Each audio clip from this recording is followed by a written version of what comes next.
శ్రీమద్ భాగవతం 3వ స్కందం 30వ అధ్యాయం 4వ శ్లోకం.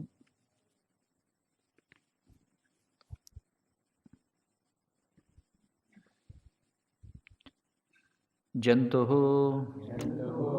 వై భవే ఏతస్మిన్ యాం యాం యోనిం అనువ్రజేత్ తస్యాం తస్యాం సహ లభతే నిర్వృతిం న విరజ్యతే. జంతుర్వై భవ ఏతస్మిన్ యాం యాం యోనిమనువ్రజేత్ తస్యాం తస్యాం స లభతే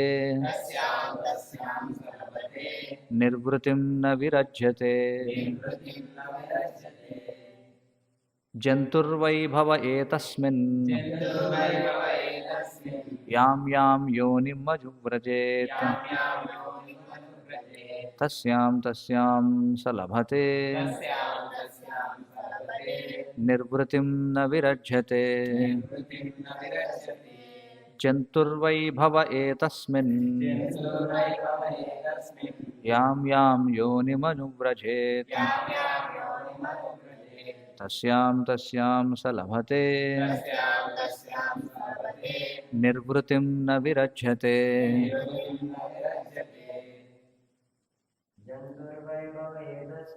జంతుర్వై భవ ఏతస్మిన్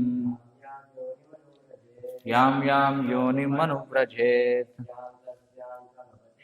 తస్యాం తస్యాం స లభతే నిర్వృతిం న విరజ్యతే. జంతుర్వై భవ ఏతస్మిన్ యాం యాం యోనిమనువ్రజేత్ యాం యాం యోనిమనువ్రజేత్ తస్యాం తస్యాం స లభతే తస్యాం తస్యాం స లభతే నిర్వృతిం న విరజ్యతే.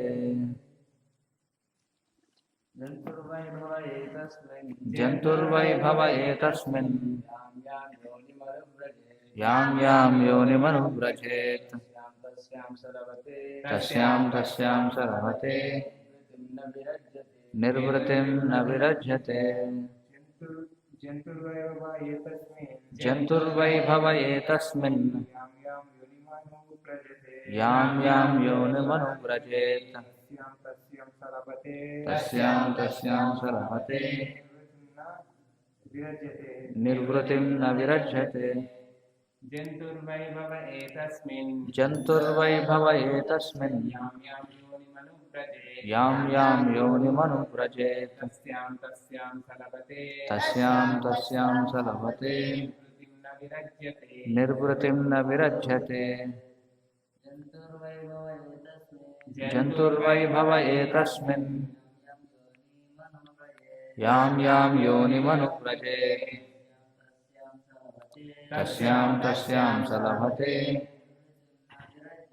నిర్వృతిం న విరజ్యతే. ప్రతిపదార్థములు. జంతుః జీవుడు, వై నిశ్చయముగా, భవే ఈ జగమున, ఏతస్మిన్ ఈ, యాం యాం ఏ ఏ యోనిం జీవజాతులు, అనువ్రజేత్ అతడు పొందినను, తస్యాం తస్యాం వానియందు, సహ అతడు, లభతే పొందును, నిర్వృతిం సంతుష్టి, న విరజ్యతే విరక్తి పొందును. అనువాదం మరియు భాష్యము కృష్ణ కృపామూర్తి శ్రీ శ్రీమద్ అభయచరణారవింద భక్తి వేదాంత స్వామి శ్రీల ప్రభుపాద ఇస్కాన్ సంస్థాపకాచార్య. జీవుడు ఏ జీవజాతి యందు జన్మించినను దాని యందు ఏదో ఒక ప్రత్యేకముకు సంతృప్తిని పడయును. అటువంటి పరిస్థితి యందు నెలకొనుట పట్ల అతడు ఏనాడునూ విరక్తి పొందడు. భాష్యం. ఒకానొక దేహము యందు అది పరమహీనమైనను జీవుడు పొందడి సంతృప్తి మోహమని పిలువబడను. ఉన్నత స్థితిలోనున్న వ్యక్తి హీన స్థితిలోనున్న వాని జీవనమును గాంచి అసంతుష్టుడైనను హీనస్థితి ఎందున్నవాడు మాత్రము ఆ స్థితి ఎందు సంతృప్తితోనే నిలిచి ఉండును. మాయా ప్రభావమే దానికి కారణం. మాయ 2 దశల కర్మలను కలిగి ఉన్నది. ఒకటి ప్రక్షేపాత్మికము అని పిలువబడగా ఇంకొకటి ఆవరణాత్మికము అని పిలువబడను. ఆవరణాత్మికమనగా కప్పివేయుట అని భావం. ఇక ప్రక్షేపాత్మికమనగా పతనము కలిగించుట అని అర్థం. మాయా ప్రభావమున జ్ఞానము కప్పబడిన కారణమున ఏ స్థితి ఎందైనను లౌకికుడు లేదా జంతువు సంతృప్తితోనే నిలిచి ఉండును. నీచ జీవజాతుల యందు చైతన్యము వృద్ధి చెందిన కారణమున తాను సుఖియా లేదా దుఃఖియా అనే విషయమును జీవుడు ఎరుగజాలడు. నీచ జీవజాతుల యందు చైతన్యము వృద్ధి చెందని కారణమున తాను సుఖియా లేదా దుఃఖియా అనే విషయమును జీవుడు ఎరుగజాలడు. అదే ఆవరణాత్మకము అనబడును. మలమును భక్షించి జీవించు శోకరము కూడా తనను తాను సుఖి అయినట్లుగా భావించినను ఉన్నత స్థితి ఎందున్న మానవుడు మాత్రము అది మలమును భక్షించుచున్నదనియే గాంచగలడు. అహో, ఎంతటి హీనమైన జన్మమది. ఓం అజ్ఞానతిమిరాంధస్య జ్ఞానాంజనశలాకయ చక్షురున్మీలితం ఏన తస్మై శ్రీ గురవే నమః. నమ ఓం విష్ణుపాదాయ కృష్ణప్రేష్ఠాయ భూతలే శ్రీమతి భక్తి వికాస స్వామితి నమః. నమ ఓం విష్ణుపాదాయ కృష్ణప్రేష్ఠాయ భూతలే శ్రీమతి భక్తి వేదాంత స్వామితి నమః. నమస్తే సారస్వతే దేవే గౌరవాణి ప్రచారిణే నిర్విశేష శూన్యవాది పాశ్చాత్య దేశతారిణి. జయ శ్రీకృష్ణ చైతన్య ప్రభు నిత్యానంద శ్రీ అద్వైత గదాధర శ్రీవాసాది గౌరభక్తవృంద.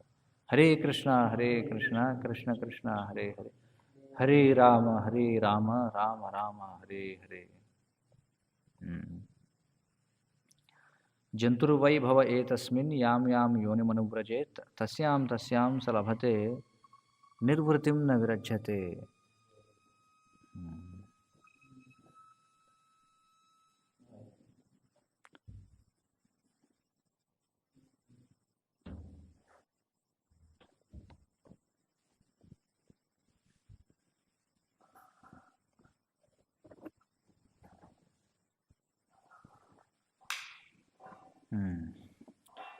ఇక్కడ మనకి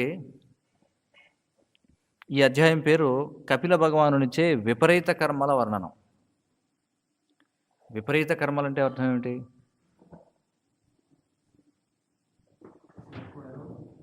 విపరీతము అంటే ఏదైతే సాధారణమైనటువంటి విధానం ఉందో దానికి విరుద్ధంగా జరిగేటువంటి వాటిని విపరీత కర్మలు అని చెప్పంటారు.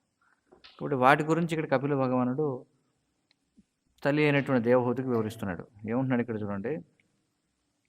జీవుడు ఏ జీవజాతి యందు జన్మించినా దాని యందు ఏదో ఒక ప్రత్యేకమైన సంతృప్తిని పొందుతారట. చూడండి,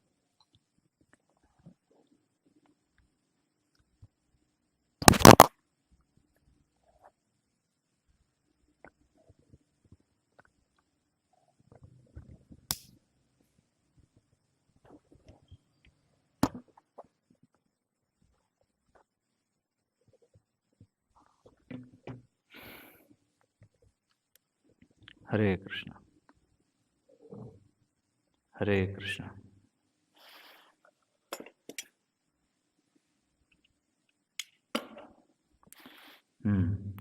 జీవుడు ఏ జీవజాతి యందు జన్మించినా దాని యందు ఏదో ఒక ప్రత్యేకమైన సంతృప్తిని పొందుతాడు. చూడండి, అది 84 లక్షల రకాల జీవరాశులు ఉన్నాయి మనకి. జీవి బ్రహ్మదేవుడు మొదలుకొని అత్యంత నీచమైనటువంటి క్రిమి వరకు ఏ జన్మైనా ఎత్తేటువంటి అవకాశం ఉంది. ఇక్కడ మనం చూస్తే ఆసక్తికరంగా జంతువు అని చెప్పన్నారు. జంతువు అంటే అర్థం ఏంటట? జీవుడు అని అర్థం. సాధారణంగా మన జంతువులు అంటే పశువులు అనుకుంటాం కదా, కానీ వాస్తవానికి శాస్త్రంలో జంతువు అంటే ఏమిటంటే అసలు జీవుడు అంటే అర్థం ఏమిటంటే భౌతిక ప్రపంచంలో ఉన్నటువంటి ఆత్మల్ని జీవులు అని చెప్పంటారు. అర్థమైందా? భౌతిక ప్రపంచంలో ఉన్నటువంటి ఆత్మలను జీవుడు అని అంటారు. ఎందుకని? భౌతికమైనటువంటి శరీరం స్వీకరించడం కారణం చేత ఆ జీవుణ్ణి జంతు అని కూడా అంటారు. అందుకే మనం చూస్తే ప్రజ అనేటువంటి శబ్దం ఉంది. ప్రజ అంటే అర్థం ఏంటి? సాధారణంగా ప్రజలంటే మనం ఏమనుకుంటాం? ప్రజలంటే మనుషులు అనుకుంటాం. కానీ ప్రజ అంటే మనిషి అని కాదు అర్థం. ప్రజ అంటే దాని అర్థం ఏమిటంటే భౌతిక దేహమును స్వీకరించినవాడు అని అర్థం. అందుకని ప్రజలు అంటే భౌతిక దేహాన్ని స్వీకరించినటువంటి వారందరినీ కూడా ప్రజలనే అంటారు. మరి పూర్వం ఒక క్షత్రియుడు ఒక రాజ్యాన్ని పాలిస్తున్నాడంటే అందులో ఉన్నటువంటి ప్రజలందరి యొక్క బాగోగులు చూసుకోవాల్సినటువంటి బాధ్యత తనకు ఉండేదన్నమాట. అంటే చెట్ల దగ్గర నుంచి, అరణ్యంలో ఉండేటువంటి మృగాల దగ్గర నుంచి, గ్రామాల్లో ఉండేటువంటి పశువుల దగ్గర నుంచి, మొత్తం ఏ ఏ జీవిని ఏ విధంగా మనం చూడాలనేటువంటి దాన్ని బట్టి. అంటే అన్ని జీవుల యొక్క బాగోగులని చూసుకోవడం అంటే ఇప్పుడు సరే సర్పం వచ్చింది. సర్పం రాగానే మరి రాజు ఏమనుకోవాలి? ఓ ఇది నా రాజ్యంలో ఒక ఇది వీడు కూడా ఒక జీవుడు అని దానికి ఏం చేయాలి? దానికి ఏమన్నా చక్కటి మధురమైనటువంటి ఫలాలు అవన్నీ ఏర్పాటు చేయాలా? లేదు. ఏం చేయాలి మరి దాన్ని? సంహరించాలి దాన్ని. ఎందుకంటే అది పాముని గౌరవించేటువంటి విధానం అదనమాట. ఎందుకంటే మరి సర్పాలుగా, వృశ్చికాలుగా అంటే విష జంతువులుగా ఎవరు జన్మిస్తారంటే తీవ్రమైనటువంటి అసూయ కలిగిన వాళ్ళు ఎవరైతే ఉంటారో వాళ్ళు జన్మిస్తారట. అర్థమైంది కదా? తీవ్రమైనటువంటి అసూయ ఎవరైతే పెంపొందించుకుంటారో మనిషిగా ఉన్నప్పుడు వాళ్ళు తర్వాత జన్మలలో విష జంతువులుగా పుడతారని, విషప్రాణులుగా పుడతారని శాస్త్రాలు చెప్తున్నాయి. కాబట్టి అది ప్రజ అంటే అర్థం. కాబట్టి ఇక్కడ ఏమన్నారంటే జీవుడు ఈ 84 లక్షల జీవరాశుల్లో ఏ జీవజాతి యందు జన్మించినా దాని యందు ఏదో ఒక ప్రత్యేకమైన సంతృప్తి పొందుతారట. ప్రత్యేకమైన సంతృప్తి. దానికి ఏదో ఒక ఆనందం ఉంటుంది. కానీ మనకెలా అనిపిస్తుంది? ఇప్పుడు చూడండి, మనం ఇక్కడ లైట్లు వేసాం. ఏమిటి రెక్కల పురుగులకి పని పట్ట లేదా? ఎందుకు ఆ దీపం లైట్ చుట్టూ తిరుగుతాయి అని మనం అనుకుంటాం. అవునా కదా? మనకి ఏంటి అది పిచ్చితనం అనిపిస్తుంది మనకి. అవునా కదా? కానీ దానికి అలా తిరగడం లేదో సంతృప్తి ఉంది. అర్థమవుతుందా లేదా? దానికి అలా తిరగడం లేదో సంతృప్తి ఉంది. దానికి సంతృప్తి లేదని మనం అనుకోకూడదు. మనం ఏమనుకోకూడదంటే దానికి అది ఆనందంగా లేదు, మనమే ఆనందంగా ఉన్నామని అనుకోకూడదు. ఎందుకంటే ఆహార, నిద్ర, భయమైదునాదులు ఏవైతే ఉన్నాయో 84 లక్షల రకాల జీవరాశులకి కూడా సమానంగా ఉన్నాయి. మరి ఇక్కడ విశేషం ఏమిటంటే ఆహార, నిద్ర, భయమైదునాలు మనిషిగా మనం చేస్తే వాటిలో ఏదైతే మనకు సుఖం లభిస్తుందో, మనకి సుఖం లభిస్తుందా లేదా? ఆహారం తినడంలో సుఖం ఉందా లేదా? నిద్రపోవడంలో సుఖం ఉందా లేదా? ఉంది. మరి మనల్ని మనం రక్షించుకోవడంలో సుఖం ఉందా లేదా? ఉంది. మైథునం చేయడంలో సుఖం ఉందా లేదా? మనిషికి ఉంది. అలాగే ఇతర 83 లక్షల జీవరాశులకు కూడా ఉంది. మనమేమనుకుంటామంటే మనిషిగా మనం చేసే ఆహార, నిద్ర, భయమైదునాల్లో ఎక్కువ సుఖం ఉంది, పందిగా అది చేసేటువంటి ఆహార, నిద్ర, భయమైదునాల్లో సుఖం లేదు అని మనం అనుకుంటాం. కానీ భగవంతుని యొక్క ఏర్పాటు ప్రకారం ఆ జీవి కూడా చివరికి మలంలో ఉన్నటువంటి క్రిమి కీటకాలు కూడా అవి కూడా వాటి స్థాయిలో ఆహార, నిద్ర, భయమైదునాలుకి పాల్పడుతూ అవి కూడా సుఖాన్ని పొందుతుంటాయి. ఇది మనం అర్థం చేసుకోవాల్సిన విషయం. ఇంకొక విషయం ఏంటంటే దాని యొక్క సుఖ నాణ్యతకి మన యొక్క సుఖం యొక్క నాణ్యతకి వ్యత్యాసం లేదు. అర్థమవుతుందా లేదా? అంటే మనం ఏమనుకుంటామంటే ఇప్పుడు కుక్క ఆకలిసినప్పుడు ఏదో తింటుంది, మనం కూడా ఆకలిస్తే ఏదో తింటాం. మనం ఏం చేస్తాం? ఆకలిస్తే చక్కగా మనం ఏదో మంచి కిచిడియో లేకపోతే పూరియో లేకపోతే ఏదో హల్వానో ఏదో తింటూ ఉంటాం. కుక్క, పంది ఏం చేస్తాయి? మలం తింటాయి ఉదాహరణకి. మనం ఏమనుకోవచ్చు అంటే మలం తినడంలో ఏముంది సుఖం అనుకుంటాం. కానీ దాని స్థాయిలో మనకి బిర్యానీ తింటే ఎంతైతే సుఖంగా ఉంటుందో దానికి కూడా మలం తింటే అంతే సుఖం ఉంటుంది. ఇది అర్థం చేసుకోవాలి మనం. ఇది ప్రకృతి నియమం. కాబట్టి ఆహార, నిద్ర, భయమైదునాలు ఎవరు చేసినా వాటికి ఏదైతే సుఖం లభిస్తుందో అదే సుఖం అన్ని జీవజాతులకి లభిస్తుంది. మనమేదో 5 స్టార్ హోటల్లో తిన్నంత మాత్రాన మనకి ఎక్కువ సుఖం. ఇప్పుడు ఆకలేసింది అనుకోండి, బాగా నకనకలాడిపోతుంటుంది లోపల అనుకుందాం. ఆ సమయంలో మనకి పేదవాడు తిన్నా వాడికి సుఖంగానే ఉంటుంది, మనం తిన్నా మనకు కూడా సుఖమే ఉంటుంది. అందుకే కదా అన్నమాచార్య కూడా రాస్తాడు. ఏమంటాడు ఆయన? రాజు నిద్రించే నిద్రయు ఒకటే, బంటు నిద్రించే నిద్రయు ఒకటే అని చెప్పంటాడు. అన్నాడా లేదా అన్నమాచార్య? పాట విన్నారా లేదా? చూడండి. నిండార బ్రాహ్మణుడు నిద్రించు నిద్రయునొకటే, చండాలుడు ఉండేటి ఏదో చెప్తాడనమాట. కాబట్టి అందులో ఏమీ తేడా లేదు. ఇది ఎలాంటిదంటే ప్రభువులు ఒక ఉదాహరణ ఇస్తారు. పాత్రను మార్చినంత మాత్రాన రుచి మారిపోతుందా చెప్పండి? అదే పదార్థాన్ని ఒకడు నేల మీద తింటున్నాడు ఒక వ్యక్తి. మనం ఉడుపి వెళితే అక్కడ చూడొచ్చు అనమాట. ఉడుపిలో అక్కడ మధ్వ మఠంలో మనం చూస్తే అక్కడ ఏం చేస్తారంటే శ్రీకృష్ణదేవరాయల కాలం నుంచి ఒక విధానం ఏమిటంటే అక్కడ నేరుగా బండ మీద తింటారనమాట. అక్కడ ఉన్నటువంటి సేవకులు ఎవరైతే ఉంటారో భగవంతుని యొక్క సేవకులు, వాళ్ళకి ఒక విడిగా వాళ్ళకి అన్నప్రసాదం స్వీకరించే ప్రదేశం ఉంటుంది. అక్కడ రాతితో తయారు చేయబడినటువంటి పళ్ళాలు ఉంటాయన్నమాట. రాతిలో తింటారు. అలాగే కొందరు ఏం చేస్తారు, అరిటాకులో తినవచ్చు కొంతమంది అదే పదార్థం. కొంతమంది దానినే విస్తరాకులో తింటారు. మరి కొంతమంది దాన్నే డిస్పోజబుల్ ప్లేట్లో తింటారు. మరి కొంత దాన్ని ఏం చేస్తారు, ప్లాస్టిక్ ప్లేట్లో తింటారు. కొంతమంది కంచంలో తింటారు. కంచం అంటే ఏమిటి? కంచుతో తయారైందని కంచం అంటారు. కొంతమంది స్టీల్ ప్లేట్లో తింటారు. ఇలా రకరకాల ప్లేట్లో తింటున్నారు. కొంతమంది దోశల్లో తింటున్నారు. అంటే పాత్రలు మార్చాం. పాత్రలు మార్చినంత మాత్రాన మనం తినే పదార్థం యొక్క రుచి మారిపోతుందా చెప్పండి? మారిపోదు కదా. అలాగే మైథునం పంది చేసినా, కుక్క చేసినా, మనిషి చేసినా ఒకటే. ఇక్కడ శరీరాలు మారాయి. శరీరాలు మారడం అంటే పాత్రలు మారినాయి అంతే. అర్థమవుతుంది కదా. అంటే మానవ దేహంలో మైథున సుఖాన్ని పొందుతున్నాడు ఒక జీవుడు. ఇంకొక జీవుడేమో పంది శరీరంలో మైథున సుఖాన్ని పొందుతున్నాడు. ఇంకొక జీవుడేమో కుక్క శరీరంలో మైథున సుఖాన్ని పొందుతున్నాడు.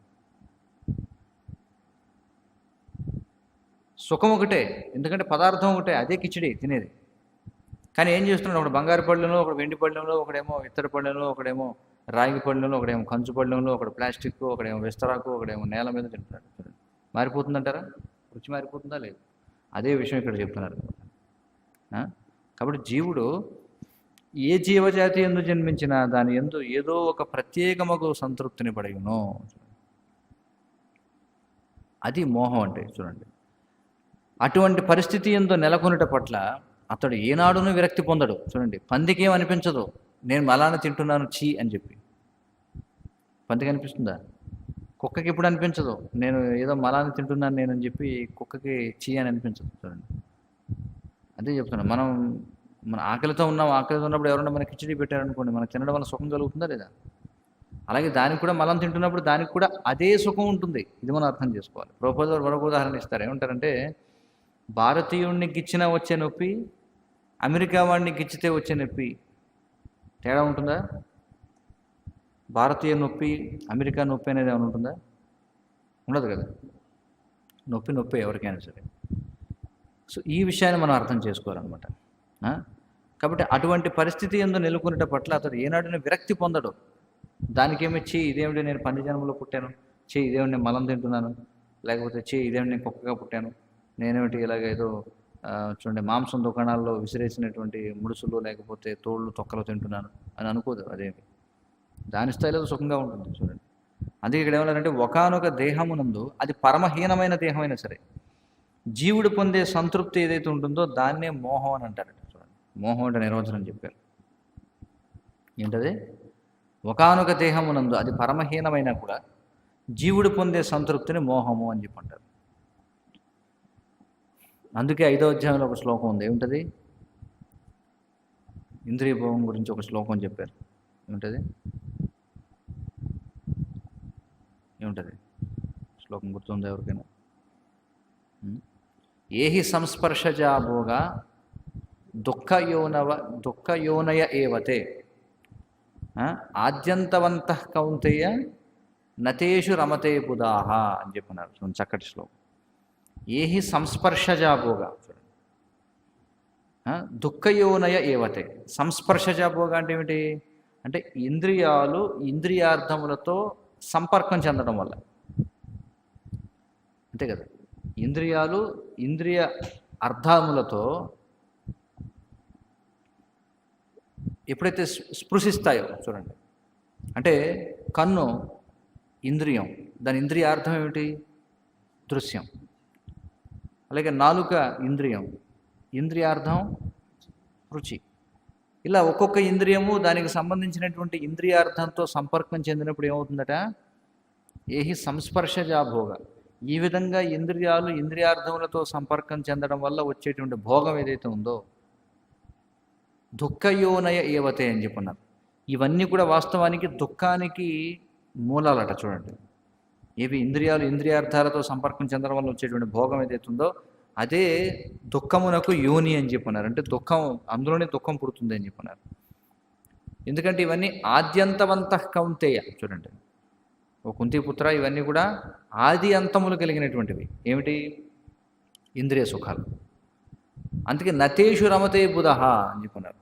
నతేషు రమతే బుధః అంటే బుద్ధిమంతులైనటువంటి వారు ఎప్పుడు కూడా ఇంద్రియార్థాలతో ఇంద్రియముల సంపర్కం చెందడం వల్ల వచ్చేటువంటి సుఖం ఏదైతే ఉందో అందులో వాళ్ళు రమించరట, అందులో వాళ్ళు ఆనందాన్ని పొందరు. మరి వాళ్ళు ఎందులో ఆనందాన్ని పొందుతారు? వాళ్ళు ఎందులో ఆనందాన్ని పొందుతారు? వాళ్ళు పరం దృష్ట్వా అని వర్తతే. చూడండి, మనకు 6వ అధ్యాయంలో కృష్ణుడు చెప్తున్నాడు. ఏమంటున్నాడు? కాదు, ఏది లభించిన తర్వాత ఇంకా యం లబ్ధ్వా చాపరం లాభం మన్యతే నాధికం తతః. చూడండి, ఏది లభించిన తర్వాత ఇంకా అంతకంటే మరొకటి లేదు గొప్పదని అనుకుంటాడు. ఏమిటది? ఆత్మసుఖం. చూడండి, అంటే భగవత్ సేవలో వచ్చేటువంటి ఆనందం ఏదైతే ఉందో దానిని అతడు కోరుకుంటాడు ఎప్పుడు కూడా. చూడండి, అందుకే బుద్ధిమంతులైనటువంటి వారు ఎప్పుడు కూడా ఈ ఆహార నిద్ర భయం విధానాలని తగ్గించుకోవడానికి ప్రయత్నిస్తారు, కానీ పెంచుకోవడానికి ప్రయత్నించరు అనమాట. శ్రీల ప్రభుత్వాలు అదే అంటారు, మానవ నాగరికత. నాగరికత అంటే ఏమిటి మరి?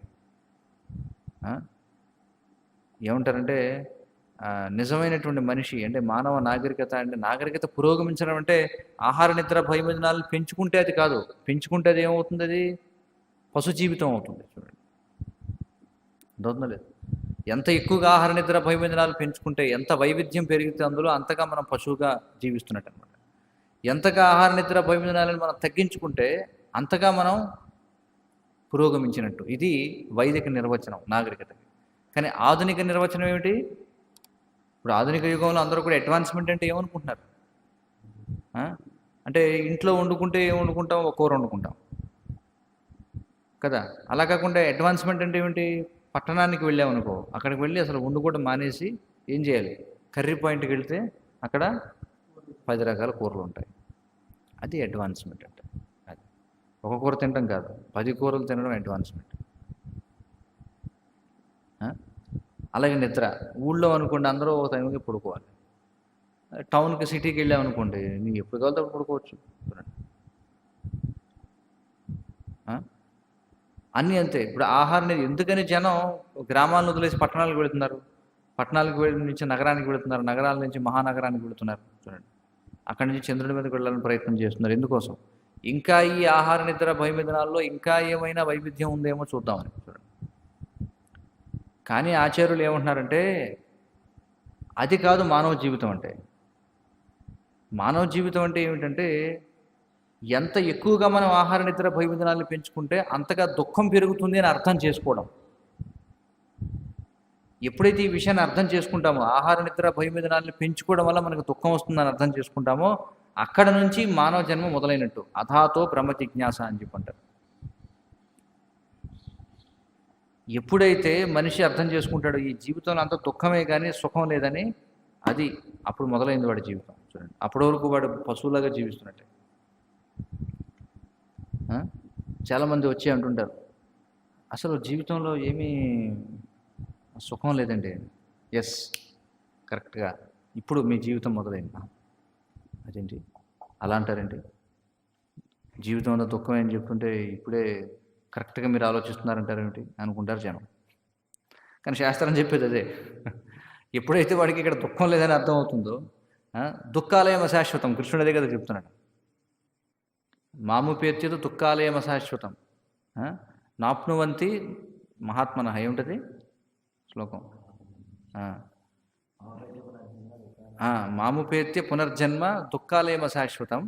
అంటే నన్ను చేరుకున్నటువంటి వాళ్ళు ఎవరైతే ఉన్నారో మాముపేత్యతు కౌంతేయ, అంటే నన్ను చేరుకునేటువంటి వాళ్ళు అర్జున, వాళ్ళు మళ్ళీ ఈ దుఃఖాలేమ అశాశ్వతమైనటువంటి దానిలోకి రారు. అలాగే 13వ అధ్యాయంలో మనకి జ్ఞానం అంటే నిర్వచనం చెప్పాడు కదా కృష్ణుడు. 21, 22 అంశాలు చెప్తాడు. అమానిత్వం, అడంబిత్వం, ఇవన్నీ చెప్తాడు కదా మనకి. అందులో ఒక దగ్గర ఏం చెప్తాడు, జన్మ మృత్యు జరా వ్యాధి దుఃఖ దోషాను దర్శనం. చూడండి, జన్మ మృత్యువు ముసలితనం వ్యాధి ఇవే దుఃఖానికి మూలం అనేటువంటిది తెలుసుకోవడమే, ఇంట్లో ఉన్నటువంటి దుఃఖాన్ని దర్శించగలగడం ఏదైతే ఉంది ఇది జ్ఞానం యొక్క లక్షణం అని చెప్పుకుంటాడు. కాబట్టి ఎవరైనా సరే మాకు జీవితంలో మాకు అన్ని రకాలుగా మాకు ఎక్కడ కూడా సుఖం లేదని అన్నాడంటే అది మంచి సమయం. దేనికి మంచి సమయం? వాడు చాలా ఏమంటారు దాన్ని, క్వాలిఫైడ్ క్యాండిడేట్ అనమాట. చూడండి, దేనికి క్వాలిఫైడ్ క్యాండిడేట్ వాడు? ఆత్మజ్ఞానం పొందడానికి వాడు క్వాలిఫైడ్ క్యాండిడేట్. ఎందుకంటే సుఖంలో ఉన్నంతకాలం మనకి దాని గురించి ఎవడో ఆలోచిస్తాడు చెప్పండి. మంచి సుఖంగా ఉన్నప్పుడు వెళ్ళి వాడికి ఆత్మజ్ఞానం చెప్పారనుకుంటా అనుకుంటారు. అందుకే మీరు చూడండి, ఎక్కడైతే ఏ సమాజంలో అయితే బాగా ధనవంతులు ఉంటారో అలాంటి చోట మనం ఎంత ఆత్మజ్ఞానం చెప్పినా సరే వాడు దాన్ని పట్టించుకోడు అనమాట. వాడు ఏమనుకుంటాడంటే నాకు ఇవన్నీ ఇప్పుడు అవసరమే ఉంది. అందుకే కుంతీదేవి కూడా ఏముంటుంది, శ్లోకం ఏముంటుంది, జన్మైశ్వర్య శృతశ్రీభి ఏదమాన మదః పుమాన్. చూడండి ఏమంటుంది, జన్మ ఐశ్వర్య శృతశ్రీభి. చూడండి, ఉన్నత జన్మము, అలాగే ఐశ్వర్యము, సౌందర్యము,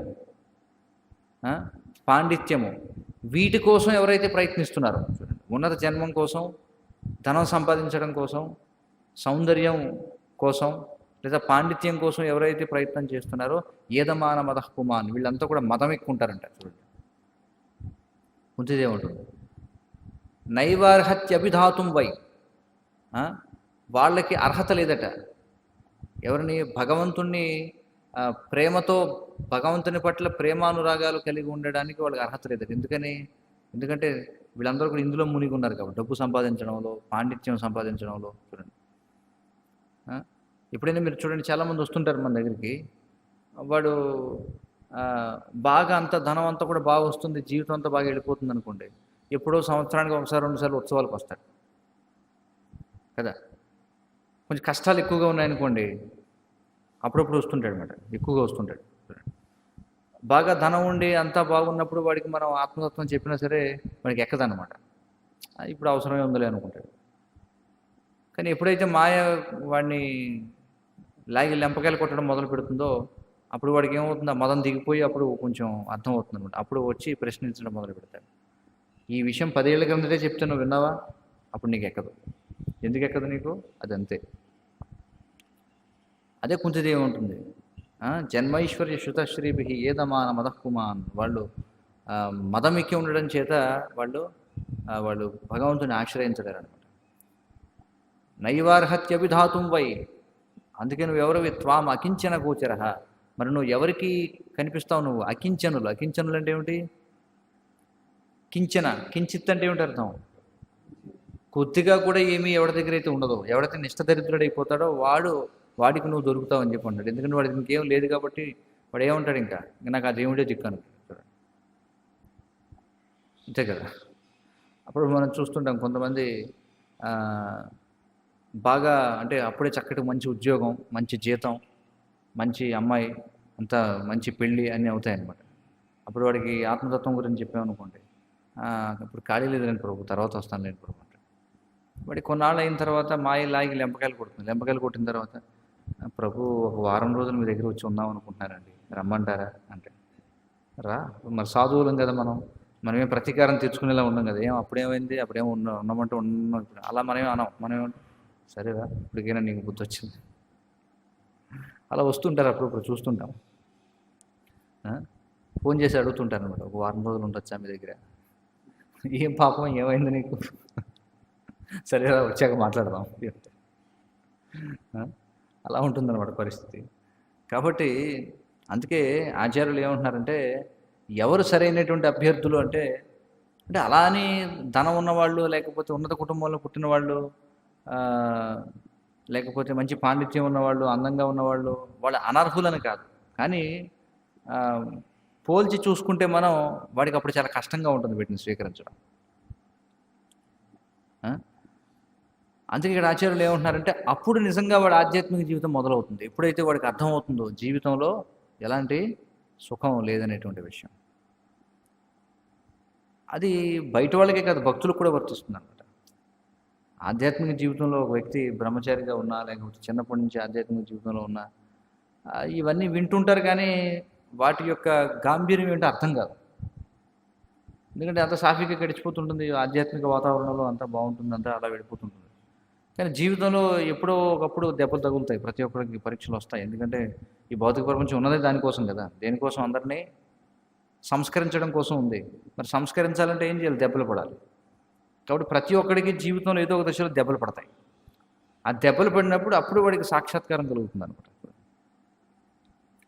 అది సరైనటువంటి సమయం దేనికి? ఆత్మజ్ఞానం స్వీకరించడానికి.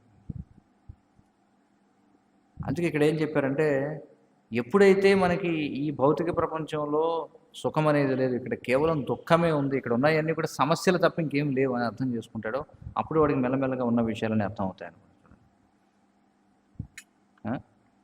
కాబట్టి మానవ జీవితం అంటే ఏమిటంటే ఈ శారీరక అవసరాలను పెంచుకోవడం కాదు, తగ్గించుకోవడం. రూపదులు వారు జ్వరం ఉదాహరణ ఇస్తారు, ఉష్ణోగ్రత, టెంపరేచర్ ఉదాహరణ ఇస్తారు. విన్నారు కదా, వినే ఉంటారు. ఏముంటారు రూపదులు వారు? ఆ ఉష్ణోగ్రతని పెంచకూడదు, తగ్గించకూడదు, సరైనటువంటి మోతాదులో ఉండాలి. ఎంత ఉండాలి? మన శరీరంలో ఉష్ణోగ్రత ఎంత ఉండాలి? నార్మల్ అంటే ఎంత? 98.4 ఏదో. అది పెరిగిందనుకోండి 100, 101, 102, 103 వచ్చిందనుకోండి ప్రమాదం. తగ్గిపోయిందనుకోండి అప్పుడు కూడా ప్రమాదం. అందుకే ప్రభువులు వారు ఏమంటారంటే, అందుకే యుక్తాహార విహారస్య యుక్త చేష్టస్య ఏమన్నారు?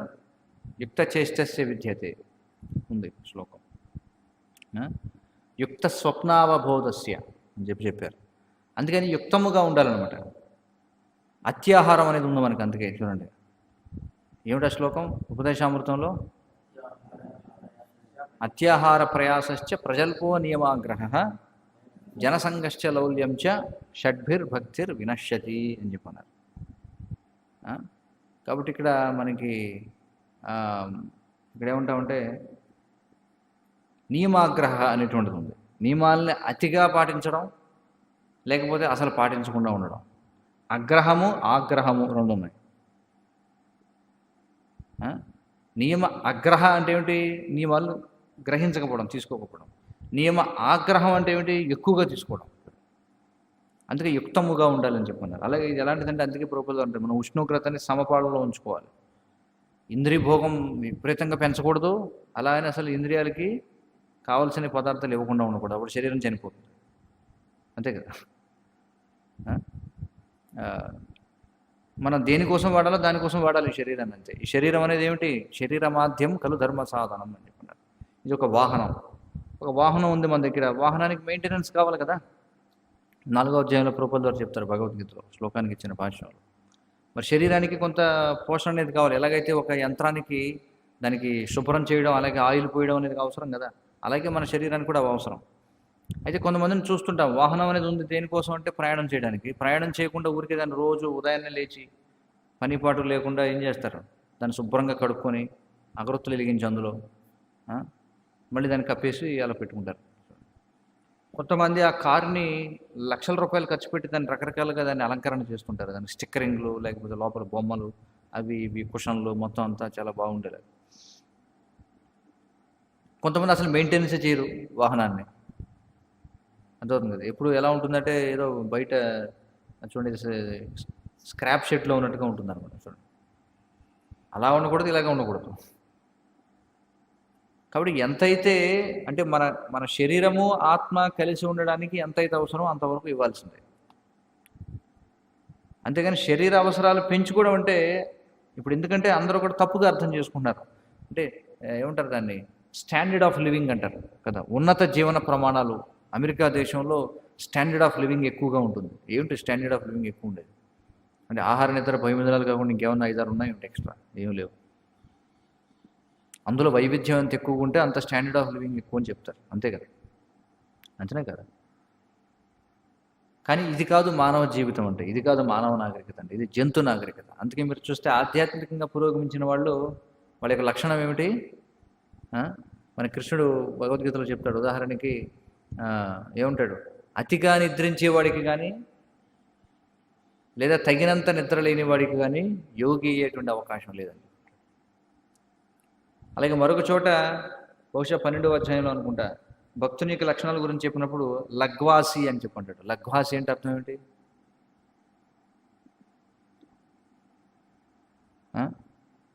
అష్నామి అన్నాడు కృష్ణుడు. అంటే అర్థం ఏమిటి? అష్నామి అంటే ఏమిటి? తింటాను అని చెప్పి అంటున్నాడు. అశతి అంటే తినడం అన్నమాట. లగ్వాసి ఏంటంటే తక్కువగా తింటాడు. గోస్వాములు ఏం చేసేవారు? అది చాలా అత్యున్నతమైనటువంటి స్థాయి అన్నమాట. 2 రోజులకు ఒక చిన్న గ్లాసు మజ్జిగ తాగేవారు చూడండి. అది వాళ్ళ యొక్క ఆహార విధానం. మనం దాన్ని అనుకరించలేము. కానీ ఇక్కడ సారాంశం ఏమిటంటే మనం వీటిని పెంచుకోకూడదు, తగ్గించుకోవాలి. ఉన్నత స్థితిలో ఉన్న వ్యక్తి హీన స్థితిలో ఉన్న వాని జీవనమును గాంచి అసంతుష్టుడైనను. చూడండి, మనం చూస్తాం పంది తింటూ ఉంటుంది. అది చూసి మనకి ఏమిటి జీవితం ఇది అనుకుంటాం. అదేం చేస్తుంది చూడండి, పంది దాని ముట్టు ఉంటుంది, పంది ముట్టు అనుకుంటూ ఉంటుంది డ్రైనేజీల దగ్గర కదా, అన్నీ కూడా చూసుకుంటూ ఉంటుంది అనమాట. మలం ఎక్కడుందని చెప్పి అదేం చేస్తుంది, అది డ్రైనేజీలో పడుకుంటుంది చక్కగా. మీరు ఎక్కడి నుంచి చూడండి, పందులు చక్కగా డ్రైనేజీలో పడుకుంటాయి. దానికి ఏమైనా అనిపిస్తుందో, దానికి ఏమైనా వాసన వస్తుందో, దానికి ఏం వాసన రాదు. అదేమనుకుంటుంది, నేను చాలా బాగున్నాను, చాలా సంతోషంగా ఉంది నాకు. దాని కుటుంబం ఉంది అనుకుంటుంది, పంది కుటుంబం. చూడండి, హ్యాపీ ఫ్యామిలీ చూడండి. కానీ మనకి చాలా కంపుగా ఉంటుంది. హీనస్థితి ఎందున్నవాడు మాత్రము ఆ స్థితి ఎందు సంతృప్తిలోనే నిండి ఉండును. చూడండి, వాడు మాత్రం సంతృప్తిగానే ఉంటాడట. ఎందుకని అంటే ఇదే మాయా ప్రభావం. అంటే మాయ 2 దశల కర్మలను కలిగి ఉన్నది. మనం చెప్పుకున్నాం. మాయ 2 రకాల పనులు చేస్తుంది. ఒకటేమిటి? ప్రక్షేపాత్మికము, ఇంకొకటి ఆవరణాత్మికము అని పిలువబడింది. ఆవరణాత్మికము అనగా ఏమిటంటే కప్పివేయుట అని భావం. చక్కగా ముసుగుదాన్ని పడుకోవడం లాంటిది అనమాట. చక్కగా ముసుగుదాన్ని పడుకున్నాం అనుకోండి, రూమ్ అన్ని తలుపులు వేసుకొని చక్కగా ఏదో చల్లగా ఏసీ వేసుకొని రగ్గు కప్పుని పడుకున్నాం అనుకోండి, తెల్లారిందో లేదో కూడా తెలియదు. అంతే కదా, ఆవరణాత్మికం. మాయా ప్రభావమున జ్ఞానము కప్పబడిన కారణమున ఏ స్థితి ఎందైనను లౌకికుడు లేదా జంతువు సంతృప్తితోనే నిలిచి ఉండును. చూడండి, మాయ యొక్క ఆవరణాత్మిక ఈ క్రియ ఏదైతే ఉందో దీని వలన వాడు ఎప్పుడు కూడా సంతృప్తితోనే ఉంటాడట. లౌకికమైనటువంటి వాడు ఎప్పుడు కూడా అసంతృప్తిగా ఉన్నాడు అనుకోండి. మీరు చూడండి, చాలామందిని మీరు అడగండి, మీరు హ్యాపీగా ఉన్నారంటే హ్యాపీగానే ఉన్నాను. ఎలాంటిదంటే హాస్పిటల్కి వెళ్తాం మనం. హాస్పిటల్లో వాడికి కాలు ఇరిగిపోయి ఉంటుంది, కాలు ఒకటి పైకి ల్యాగ్ కడతారు తాడేసి పైనుంచి. ఎలా ఉన్నావా అంటే బాగానే ఉన్నానండి. ఏం బాగున్నావు? కాలు ఇరిగిపోయింది, బాగున్నావు. సో కాబట్టి లౌకిక ప్రపంచంలో ఎవరికి వాడు నేను బాగున్నానే అంటాడు. భక్తులు కూడా మనం ఒక్కోసారి వ్యవహారికంగా బాగున్నారా అంటే బాగున్నానండి. వాడికి తెలుసు, మనకి తెలుసు, వాడు బాగలేదు, ఎవడు బాగలేదు ఈ ప్రపంచంలో. ఊరికి పైపోయినాను అనుకుంటాం అనమాట. బాగున్నావా? బాగున్నా. ఎవడు బాగున్నాడు చెప్పండి? అది పరిస్థితి అనమాట. నీచ జీవజాతుల యందు చైతన్యము వృద్ధి చెందని కారణమున తాను సుఖియా లేదా దుఃఖియా అనే విషయమును జీవుడు ఎరుగుచాలడు. చూడండి, నీచ జీవజాతులకి మానవ జాతికి మధ్య వ్యత్యాసం ఏమంటున్నారంటే వాటికి చైతన్యం అభివృద్ధి చెంది ఉండకపోవడం వల్ల అవి సుఖంగా ఉన్నాయో దుఃఖంగా ఉన్నాయో వాటికి తెలియదు. కానీ మనిషికి చైతన్యం అభివృద్ధి చెందింది కాబట్టి మనిషి గుర్తుపట్టగలడు. లేదు నేను సుఖంలో ఉన్నాను, ఎప్పుడు నేను దుఃఖంలో ఉన్నాను అనేది తెలుసుకోగలడా లేదా మనిషి. కానీ నీచ జీవజాతులకి తెలుస్తుంది, అది తెలియదు. చూడండి, అది తేడా. మనుషులు కూడా ఎవరైతే తమో గుణంలో ఉంటారో వాడికి కూడా వాడు దుఃఖాన్ని అనుభవిస్తున్నటువంటి విషయం వాడికి కూడా తెలియదు అనమాట. మనుషులు కూడా మనం ఒకసారి చూస్తుంటాం, పూర్తి తమో గుణంలో ఉంటాడు, స్నానం లేదు, ఏమీ లేదు, అంతా ఎడ్డి కింద ఉంటారు, అంతా చూడండి, కంపు వస్తూ ఉంటుంది. కానీ వాడు మాత్రం ఆనందంగా ఉంటాడు, అంతా బాగుంది కదా అనుకుంటాడు. పక్క వాళ్ళకి వాసన వస్తుంది కదా అని దూరంగా వెళ్ళారనుకోండి, వాడిదేదో సమస్య అనుకుంటాడు చూడండి. కాబట్టి అలా ఎవరైతే, అందుకే చూడండి మనిషిలో కూడా మనం చూస్తే ఎంతగా వాడు చురుగ్గా ఉంటాడు. అందుకే చూడండి ఉన్నత స్థాయి జీవన విధానం అంటే బ్రాహ్మణ జీవనం మనం చూస్తే మనుషుల్లో కూడా మరి శాస్త్రబద్ధంగా 4 వర్ణాలు ఉన్నాయి కదా, 3 గుణాలు ఉన్నాయి, సత్వరజస్తమ గుణాలు. సత్వగుణంలో ఉండేటువంటి వాడిని ఎవరంటారు? బ్రాహ్మణుడు అని చెప్పి అంటాం. అందుకే బ్రాహ్మణుడికి విధి నియమాలు ఎక్కువ ఉంటాయి. మిగిలిన వారితో పోల్చుకుంటే క్షత్రియుడి కంటే కూడా, వైశ్యుడి కంటే కూడా, శూద్రుడి కంటే కూడా నియమాలు ఎక్కువ ఉంటాయన్నమాట. ఎందుకనంటే బ్రాహ్మణుడు అన్ని నియమాలు పాటిస్తాడు కాబట్టి ప్రతి విషయంలో కూడా చురుగ్గా ఉంటాడు అనమాట. అంటే ఆ విచక్షణ కలిగి ఉంటాడు, ప్రతిదాన్ని గుర్తుపడగలుగుతాడు, చాలా ఎప్పటికప్పుడు అలర్ట్గా ఉండగలుగుతాడు, ఎందుకంటే నియమాలు పాటిస్తాడు కాబట్టి. ప్రతి చిన్నది కూడా ఏ చేత్తో ముట్టుకోవాలి, ఏ చేత్తో ముట్టుకోకూడదు, ఏం ముట్టుకోవాలి, ఏం ముట్టుకోకూడదు, ఎప్పుడు కడుక్కోవాలి, ఎప్పుడు స్నానం చేయాలి, ప్రతి విషయంలో కూడా బ్రాహ్మణుడి జీవితం ఒక రకంగా చెప్పాలంటే చాలా తపస్సుతో కూడుకున్న జీవితం అనమాట. ఎందుకంటే బ్రాహ్మణుడు అంటే సత్వగుణంలో ఉండాలి. సత్వగుణంలో ఉండడం అంటే అంత సులభమా ఏమిటి చెప్పండి? సత్వగుణంలో ఉండాలంటే తపస్సు చేయాలి మనిషి. తపస్సు చేయకపోతే మనిషి సత్వగుణంలో ఉండలేడు.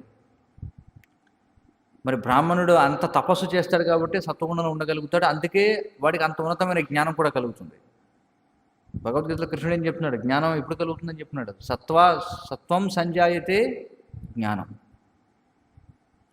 రజోగుణం వల్ల ఏం కలుగుతుంది? లోభం కలుగుతుంది. తమో గుణం వల్ల ఏం కలుగుతుంది? శ్లోకం ఉంది కదా, ఏం చెప్తున్నాడు కృష్ణుడు? సత్వం సంజాయితే జ్ఞానం, సత్వగుణం వల్ల జ్ఞానం కలుగుతుంది, రజోగుణం వల్ల లోభం కలుగుతుంది, తమో గుణం వల్ల మోహం కలుగుతుంది అని చెప్పి. మోహం కలుగుతుంది. అందుకే బ్రాహ్మణ జీవనం అంటే చాలా కష్టం అన్నమాట. వాడు అంత కష్టపడతాడు కాబట్టి, అంత తపస్సు చేస్తాడు కాబట్టి, అలా నియమాలు పాటిస్తాడు కాబట్టి వాడి బుద్ధి చురుగ్గా పనిచేస్తుంటుంది అనమాట. తక్కువని పట్టేయగలుగుతాడు, ఏమిటి తేడా చూడగలుగుతాడు. అది ఇక్కడ విషయం అనమాట. అందుకే ఈ నీచ జీవజాతులైన చైతన్యం వృద్ధి చెందని కారణమున తాను సుఖియా లేదా దుఃఖియా అనే విషయమును జీవుడు ఎరుగుచాలడు. తెలియదు వాడికి. అది ఆవరణాత్మికం అనబడును. దాన్ని ఏమంటారు? కప్పేసింది అనమాట, పొర కప్పేసింది. మలమును భక్షించి జీవించు సోకరము కూడా తనను తాను సుఖి అయినట్లుగా భావించినను ఉన్నత స్థితి ఎందున్న మానవుడు మాత్రము అది మలమును భక్షించుచున్నదనియే గాంచగలడు. మనిషి మాత్రం అనుకుంటాడు. ఆవు మళ్ళీ ఏమనుకోదు. ఇప్పుడు జంతువులు ఒకదాన్ని కూడా చూసి వాడి దుఃఖంలో ఉందని అనుకోదు, ఎందుకంటే వాడికి విచక్షణ లేదని ఇప్పుడే కదా చెప్పుకున్నాం మనం. జంతువులకు విచక్షణ లేదు. అంటే గడ్డి తినేటువంటి ఆవు మలం తినేటువంటి పందిని చూసి ఇచ్చి ఇదేమిటి మలం తింటుంది అని ఆవు అనుకోలేదు. అది ఇక్కడ చెబుతున్నారు.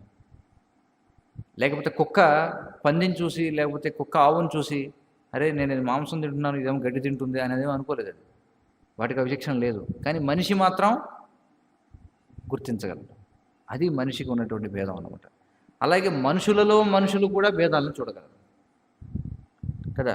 మనం ఊళ్ళోకి వెళ్ళామనుకోండి, మనం చూస్తాం అన్నీ. ఇప్పుడు ఈ సమయంలో మీరు వెళితే కొన్ని ఏరియాల్లో మొత్తం మద్యం దుకాణాల చుట్టూ జనం ఈగలు మూగినట్టు మూగి ఉంటారు, కటకటాలకు ఏలాడుతుంటారు. చూడండి, బయట చూస్తుంటాం మనం. టికెట్లకి వెళ్ళినట్టుగా చూడండి, నాకు ముందు నా సీసా నాకే ఉన్నాను. విపరీతమైనటువంటిది. దొరికిన వాడు ఏమిటంటే ఏదో ఒక రాజ్యాన్ని గెలిచినట్టుగా భావిస్తాడన్నమాట. చూడండి, ఆ తొక్కిసలాట్లో ఆ కిక్కిరిసిపోయినటువంటి జనంలో మొత్తానికి ఒక బీరుకాయ తెచ్చుకున్నాడు అనుకోండి, బయటికి వచ్చి కాలు ఎగరేస్తాడు. ఇవాళ నేను రాజ్యాన్ని జయించాను అనుకుంటాడు. అంతే. అలాంటి వాళ్ళని చూసినప్పుడు మనకేమనిపిస్తుంది? ఏమిటిది జీవన విధానం అనుకుంటాం. కానీ వాడికి ఏమైనా అనిపిస్తుందా? వాడికి కూడా అనిపించవచ్చు. మనల్ని చూసినప్పుడు మనం చూడగానే వాడికి వ్యత్యాసం కనిపిస్తుంది. వీళ్ళు కొంచెం పవిత్రంగా ఉన్నారని అనుకుంటాడు. కానీ అంటే ఆ జ్ఞానం వస్తుంది. పరమాత్మ ఉన్నాడు కదా హృదయంలో, ఆ జ్ఞానం ఇస్తాడు. కానీ తర్వాత వెంటనే ఏమనుకుంటాడంటే వీళ్ళకి జీవితం ఎలా పోగించాలో తెలియదు, వీడికి సరే పోతే పోనే, హరే కృష్ణ హరే రామ అనుకుంటాడు. అప్పుడు మనం చూస్తుంటాం కదా, కొంతమంది తాగి మనతో పాటు మనం సంకీర్తనకి వెళ్ళినప్పుడు చూడండి, నామ సంకీర్తన. అందుకే చెప్పారు ఆచార్యులు ఏమన్నారంటే నామ సంకీర్తనలో ప్రతి ఒక్కడు పాల్గొవచ్చు అని చెప్పి. మందు తాగి పూజ చేయలేడు కదా ఎవడు. మందు తాగి ధ్యానం చేయగలడు ఎవడన్నా? లేదు. కొన్ని యజ్ఞం చేయగలడా? లేదు. విగ్రహారాధన చేయగలడా? లేదు. కానీ కీర్తనలో మాత్రం తాగినోడు కూడా వచ్చి డ్యాన్స్ చేయొచ్చు, అవునా కదా? చాలాసార్లు చూస్తుంటాం కదా మనం. సంకీర్తన చేస్తున్నప్పుడు తాగేవాళ్ళు వచ్చాడు విపరీతంగా డ్యాన్స్ చేస్తుంటాడు. చూడండి, అందుకే మరి ఎలా కలియుగంలో మరి చైతన్య మహాప్రభు, నిత్యానంద ప్రభు వాళ్ళు ఎందుకని నామ సంకీర్తన ఇచ్చారంటే ఇదే కారణం. ఇది తప్ప వేరే ఏ ప్రక్రియను నాకు చూపించండి. వాడు మసీదుకి వెళ్ళరు, చర్చికి వెళ్ళలేరు, దేవాలయానికి వెళ్ళరు వాళ్ళు. ఇంకా వాళ్ళు చేయగలిగింది ఏమిటి? అలాంటి వాడు ఉద్ధరించబడాలంటే ఏం చేయాలి? నామ సంకీర్తనం, నగర సంకీర్తనం చేయాలంతే. సంకీర్తనం చేస్తే ఎవరైనా తాగినోడు, చిన్నోడు, పెద్దోడు, మొత్తం వాడు వీడు అందరూ ప్రతి ఒక్కళ్ళు లాభాన్ని పొందుతారు. చాలామంది చెవులు మూసుకుంటుంటారు కదా, మనం చూస్తుంటాం సంకీర్తనకి వెళ్ళినప్పుడు కొంతమంది చెవులు మూసుకుంటారు. చెవి మూసుకున్నాడంటే అర్థం ఏంటి? అప్పటికే వాడి చెవిలోకి శబ్దం వెళ్ళిపోయింది కాబట్టి చెవి మూసుకున్నాడు అండి. మూసుకుని ఏం ప్రయోజనం? ఆల్రెడీ జరగాల్సింది జరిగిపోయింది, అంతే కదా. దాని పని చేస్తుంది లోపలికి వెళ్ళి. ఇప్పుడు అందుకే హరేర్ నామ హరేర్ నామ హరేర్ నామ ఇవ కేవలం కలవు నాస్తియేవ నాస్తియేవ నాస్తియేవ గతిరన్యథ అని చెప్పన్నారు. కలియుగంలో మరొక మార్గం లేదు లేదు లేదు లేదు అని చెప్పన్నారు. చివరికి ఇక్కడ ప్రభుపాదుల వారు చెప్తున్నారు భాష్యంలో, అహో ఎంతటి హీనమైన జన్మం అది. చూడండి, ఆయన జాలీగా రాస్తున్నారనమాట చివరిలో. What a heinous birth it is అని చెప్పి. ఎంత అధమమైనటువంటి జన్మ, ఆ విధంగా పంది జన్మ అనేటువంటిది. హరే కృష్ణ హరే కృష్ణ కృష్ణ కృష్ణ హరే హరే, హరే రామ రామ రామ హరే హరే. ఏమైనా ప్రశ్నలు సూచనలు ఉంటాయి చెప్పండి.